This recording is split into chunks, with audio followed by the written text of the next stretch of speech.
Marianne, I'm really happy that I learned so much by listening to you. And in our conversation, I realized while you are talking, all of us, we need to open, our hearts and mind and to learn how to listen. Problems exist because people feel nobody cares for us. Nobody listens to us. That's why they feel so abandoned. A sense of belonging is the most important that you feel when you feel so abandoned, but God has shown you, no, you are not alone. Then suddenly you realize, I belong to Him. Overall, everything goes back to Him. Isn't it, Marianne? Yes, exactly. And to belong to Him is a very important realization. You have to become conscious of belonging to God. Yes. That's very, very, very important. Because if you belong to God, you're His child.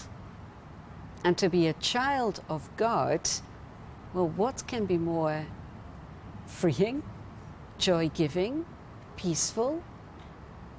That's the best thing you can ever imagine. So that belonging, that sense of belonging is very, very, very important. I'm glad, you realize that. But any message you want to share to the Filipino televiewers? I'll speak straight from my heart. I have no other choice. I can't but do that. The first thing I would like to say to you is allow Him to come deeply present in you. He already is. Open all the doors of your heart to Him. You as Filipinos, you have been given an incredibly great grace, a gift. That of joy in life itself. That of understanding what it means to be together, not alone. In the Philippines, wherever you go, you have a kasama, you have a companion. Joy is more foundational to being human than suffering. Don't forget it. Don't lose it. Root your joy in Christ and Christ alone. Because if your joy becomes simply happiness, it will lose its beauty. It will lose its depth. It will no longer be able to support you. Export your joy to the rest of the world. It's desperately needed. Desperately needed. Joy unlocks the hearts of so many. It opens up all kinds of doors. And you have been given this. When I was in the Philippines last April, also in Cebu, one person was asked, what do you think of the Philippines? He answered, it's the paradise of faith. He's right. But I immediately had to think of something that St. Augustine said. Where did the biggest, most serious sin happen? In paradise. You have been given an incredible grace, a beauty, a joy that is desperately needed for the sake of humanity, for the sake of the gospel. It is paradise, but please be careful. Keep your love for Christ burning.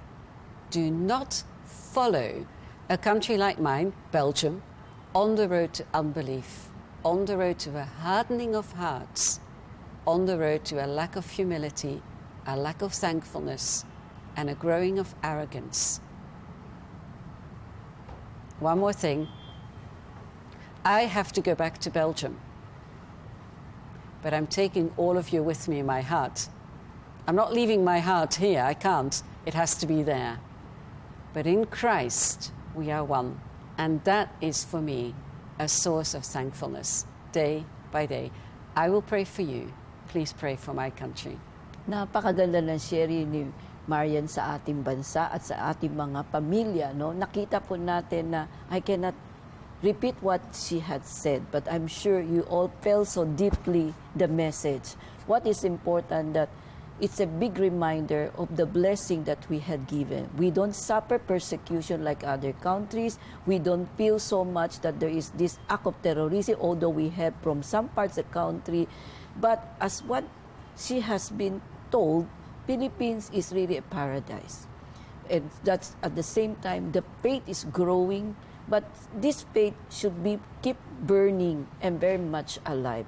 We might not be perfect, but we still need to learn. Because if we are chosen to be the next missionary in the new evangelization that is happening now, especially in Asia, we still need to understand God, who is really Jesus Christ in our hearts, in our mind. What is the importance of the Eucharist? It's very clear what Marianne has told us, that the Eucharist is there where you can find peace, joy, and love. So, the message that I would like to share with all of you is, first, start it with your family. Keep your family intact. Make a good formation in your family.